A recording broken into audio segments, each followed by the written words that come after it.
Hello friends, welcome back to my channel English Notes. Today's topic of my notes is Ode to the West Wind by P.B. Shelley. So let's start.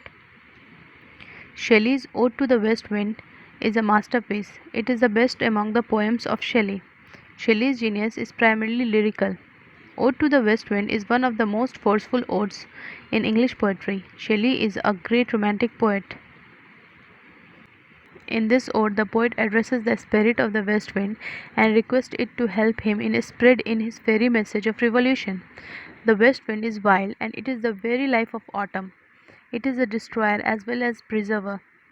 This ode is also linked with the symbolism of cycle of season. The poem begins with autumn and ends with spring or the foretaste of spring.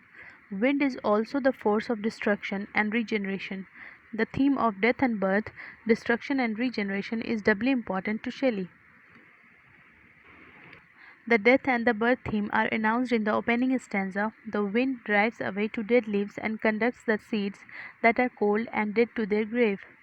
But the graves are also the cradle in which they are to be born in the spring. The second stanza pictures the wind in its terrible and storming aspects. The west wind is the funeral song of the dying year.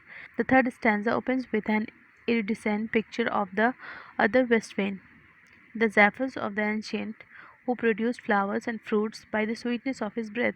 The fourth and fifth stanzas are reflective and have personal application of the theme.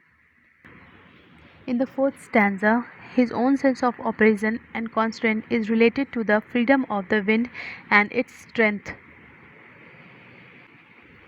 The poet wishes if he were a dead leaf borne by the west wind, or swift cloud blown alone with it, or a wave breathing and parting heavily under the influence and could share the impulse of its strength.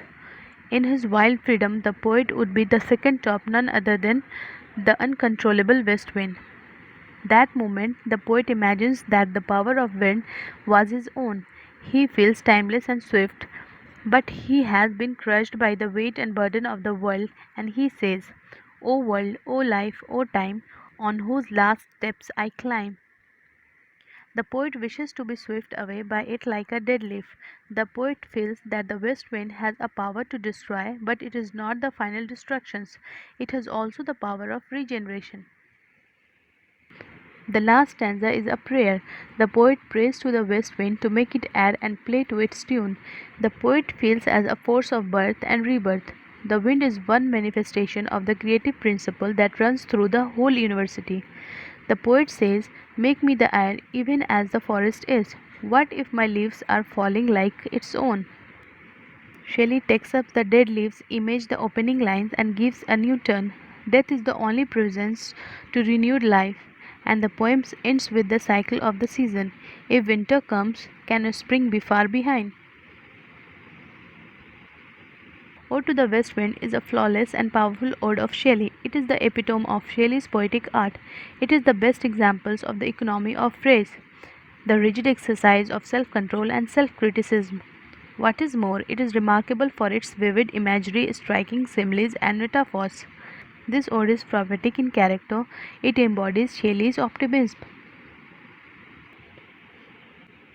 So friends, this is my notes on Ode to the West Wind by P.B. Shelley. I hope you understand better. If you like this video, please give it a thumbs up, share, comment and subscribe. And please press the bell icon for new video notification. Thank you.